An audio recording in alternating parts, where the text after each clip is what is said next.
Bíblia, muitas vezes há certas passagens que nos fazem pensar, particularmente o assunto do pecado imperdoável discutido em Marcos 3 e Mateus 12. Sabemos que Jesus veio para redimir do pecado, para libertar do pecado a fim de nos reconciliar com Deus. Em Mateus 9, versículo 6, ele diz: "Mas eu lhes mostrarei que o Filho do Homem tem autoridade na terra para perdoar pecados." Mas as passagens de Mateus 12 e Marcos 3 falam-nos de um pecado imperdoável.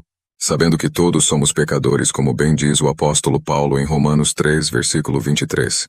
Pois todos pecaram e não alcançam o padrão da glória de Deus. Agora os pecadores não herdarão o reino dos céus. Em uma palavra, quem não tiver seus pecados perdoados, não herdará o reino dos céus. Isso significa que quem comete esse pecado imperdoável já está automaticamente condenado. Se somos todos pecadores, a pergunta que podemos fazer a nós mesmos é: qual é o verdadeiro significado deste pecado imperdoável? Já o cometemos e como evitar esse pecado? Tantas questões às quais tentaremos dar respostas que certamente lhe farão bem e lhe darão alguns esclarecimentos sobre este assunto. Portanto, fique imerso nesta jornada conduzida pelo Espírito Santo, que sempre nos conduz com segurança, enquanto recebemos dele algo especial. Vejamos essas passagens que falam sobre o pecado imperdoável. Isso é descrito em Marcos 13 e Mateus 12. Em Mateus, foi depois de Jesus ter realizado um milagre em favor de um endemoniado cego e mudo, que os fariseus, ao saberem disso, disseram que foi através do príncipe dos demônios que ele expulsou os demônios. Quanto a Marcos, ele não especifica o endemoniado como Mateus o faz, mas permanece o fato de que foi depois de Jesus ter libertado vários endemoniados que os fariseus disseram dele que era através do príncipe dos demônios que ele operava esses milagres. Isto levará Jesus a falar sobre o pecado imperdoável de acordo com suas passagens. Em Mateus 12, do versículo 31 ao 32 está escrito: "Por isso eu lhes digo, todo pecado e toda blasfêmia serão perdoados, mas a blasfêmia contra o Espírito não será perdoada. Quem falar contra o Filho do Homem será perdoado, mas quem falar contra o Espírito Santo não será perdoado, nem neste mundo, nem no mundo por vir." Em Marcos 3, versículo 88 ao 29 diz: "Eu lhes digo a verdade, todo pecado e toda blasfêmia podem ser perdoados, mas quem blasfemar contra o Espírito Santo jamais será perdoado." Esse é um pecado com consequências eternas. Muitos cristãos têm feito muitas perguntas sobre a verdadeira natureza deste pecado. Analisemos um pouco o contexto destas afirmações e procuremos compreender precisamente o pecado descrito. Os fariseus observavam Jesus Cristo há muito tempo e sabiam que ele não tinha pecado. Eles o observaram realizar milagres poderosos e indiscutíveis, que eram provas claras do poder dado por Deus. Esses milagres impressionantes foram dados gratuitamente por generosidade e amor, para libertar as pessoas do óbvio sofrimento e opressão do terrível mal. Contudo, os fariseus estavam tão determinados a recusar aceitar Jesus como o Messias, que rejeitaram a verdade evidente diante dos seus olhos. Eles chamaram o Espírito Santo de espírito vil de Satanás. Na verdade, eles acusaram Jesus Cristo de trabalhar de mãos dadas com Satanás.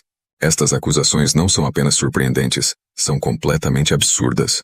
Isso levará Jesus a responder imediatamente de acordo com Marcos 3, versículo 23 ao 27. Jesus os chamou e respondeu com uma comparação. "Como é possível Satanás expulsar Satanás?" perguntou. "Um reino dividido internamente será destruído. Da mesma forma, uma família dividida contra si mesma se desintegrará. E se Satanás está dividido e luta contra si mesmo, não pode se manter de pé, está acabado. Quem tem poder para entrar na casa de um homem forte e saquear seus bens? Somente alguém ainda mais forte, alguém capaz de amarrá-lo e saquear sua casa." Falando do pecado imperdoável, o Dr. Henry Morris afirma isso com perspicácia. O pecado imperdoável, falar contra o Espírito Santo, tem sido interpretado de diferentes maneiras, mas o verdadeiro significado não pode contradizer outras passagens das Escrituras. É absolutamente claro que o único pecado imperdoável é a contínua rejeição de Cristo. Em João 3, versículo 36 está escrito: "E quem crê no Filho de Deus tem a vida eterna. Quem não obedece ao Filho não tem a vida eterna, mas a ira de Deus permanece sobre ele." Assim, falar contra o Espírito Santo equivale a rejeitar Cristo com tal finalidade que o arrependimento futuro é impossível. Então, qual é a diferença entre os dois tipos de blasfêmia descritos em Mateus 12? E por que o sacrifício de Cristo é ineficaz na expiação do pecado de blasfêmia contra o Espírito Santo? O teólogo Dr. Frederick Five Bruce escreve: falar contra o Filho do Homem pode resultar de uma falha em reconhecê-lo como ele realmente é. Assim, Paulo lembra-se de como, antes da sua conversão, ele pensava que era seu dever opor-se ao nome de Jesus de Nazaré, mas se, tendo sido iluminado no caminho de Damasco, tivesse deliberadamente fechado os olhos a esta revelação e se rebelado contra o aguilhão que o impelia para o verdadeiro caminho, então teria pecado contra o Espírito Santo. O Espírito Santo convence e capacita os homens a aceitarem a Cristo e a desfrutarem dos benefícios salvadores do Evangelho. Mas se alguém se recusa a submeter-se aos graciosos sussurros do Espírito, preferindo chamar o bem de mal e o mal de bem, como o Evangelho pode salvá-lo, a recusa voluntária da graça de Deus é o único pecado que, por sua própria natureza, é irremediável. A partir desta análise podemos dizer que qualquer pessoa que rejeite a influência e a convicção do Espírito Santo e se recuse a arrepender-se, não será perdoada, nem neste mundo nem no mundo vindouro. Jesus vê a blasfêmia contra o Espírito como a rejeição permanente da própria identidade, manifestada pelas obras do Espírito. A situação foi semelhante na cidade bíblica de Cafarnaum, onde Jesus Cristo realizou muitos milagres extraordinários e ensinou muitas lições públicas importantes. No final das contas, a maioria do povo de Cafarnaum permaneceu impenitente, tal como os fariseus rejeitaram consistentemente o ministério convincente do Espírito Santo, que testificava da verdadeira identidade de Jesus Cristo, o seu Messias. Eles se afastaram da luz abundante que Deus lhes havia generosamente dado, optando por permanecer na incredulidade para sempre. Eles teimosamente se recusaram a ouvir qualquer coisa que o Espírito Santo lhes dissesse. Tal como os fariseus, eles escolheram cegamente a opção da sua queda. Por esta razão, Deus os julgou duramente. E Jesus disse no versículo 24 de Mateus 11: Eu lhe digo que no dia do juízo, Sodoma será tratada com menos rigor que você.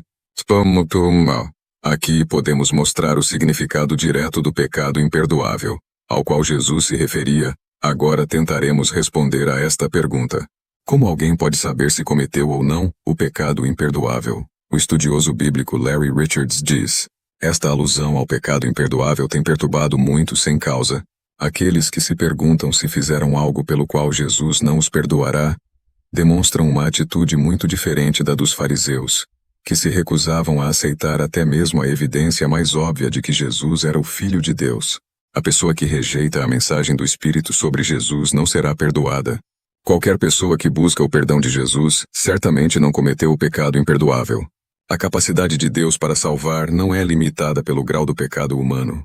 Na realidade, cada pessoa, antes de aceitar Jesus Cristo como Salvador, está em total rebelião contra Deus, mesmo que o pecado não se manifeste com a mesma intensidade em cada indivíduo. O apóstolo João ensinou aos cristãos em sua primeira carta no capítulo 2, versículos 1 a 2. Meus filhinhos, escrevo-lhes estas coisas para que vocês não pequem. Se contudo alguém pecar, temos um advogado que defende nossa causa diante do Pai.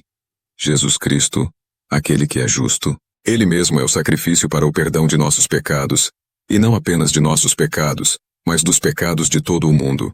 A Bíblia está cheia de exemplos de pessoas que receberam perdão para todos os tipos de pecados. Isaías diz em seu capítulo 59, versículo 1: Ouçam, o braço do Senhor não é fraco demais para salvá-los, nem seu ouvido é surdo para ouvi-los. A graça ilimitada de Deus levou Paulo a afirmar em Romanos 5, versículo 20: a lei foi concedida para que todos percebessem a gravidade do pecado. Mas à medida que o pecado aumentou, a graça se tornou ainda maior. E o testemunho pessoal de Paulo mostra que o propósito e o poder redentor de Deus não foram limitados pelo pecado do homem, tranquilizando assim aqueles que temiam ter cometido demasiados pecados para serem salvos. Embora a capacidade de Deus seja ilimitada, a Bíblia mostra claramente que existem certas condições sob as quais ele não perdoará. Por exemplo, Deus não salvará aqueles que negligenciam ou desprezam o sacrifício de Cristo. O apóstolo Paulo diz isso muito bem em Hebreus 10, versículo 26.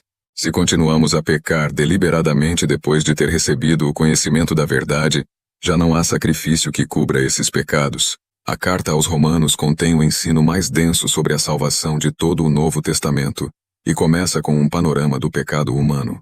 Aqueles que rejeitaram a revelação de Deus sobre si mesmo e adoraram ídolos, foram abandonados por Deus a ações ainda mais impuras. Aqueles que adoram o homem em vez de Deus também receberam punição de severidade semelhante. Em Romanos 1, versículo 28, Paulo diz: uma vez que consideraram que conhecer a Deus era algo inútil, o próprio Deus os entregou a um inútil modo de pensar, deixando que fizessem coisas que jamais deveriam ser feitas. Chegamos a várias conclusões destes avisos. Primeiro, Deus pune ativamente o pecado não confessado, não só depois da morte do pecador em questão, mas também durante a sua vida. Além disso, a degradação moral é um castigo de Deus para aqueles que voluntariamente fecham as suas mentes à luz. Além disso, quando Deus abandona alguém a uma mente desordenada, a sensibilidade dessa pessoa ao pecado fica entorpecida, e as suas chances de arrependimento diminuem. Deus também declarou que não perdoará a blasfêmia contra o Espírito Santo. Se a nossa consciência nos perturba a ponto de nos sentirmos demasiado culpados para que Deus nos perdoe, temos a garantia da palavra de Deus de que o perdão é possível. O próprio facto de nos sentirmos perturbados pelo nosso pecado mostra-nos que o Espírito Santo não nos abandonou e que Deus não nos abandonou a uma mente desordenada. O verdadeiro perigo surge, porém, quando alguém pode violar continuamente a lei de Deus, sem nunca sentir o menor remorso por essa rebelião.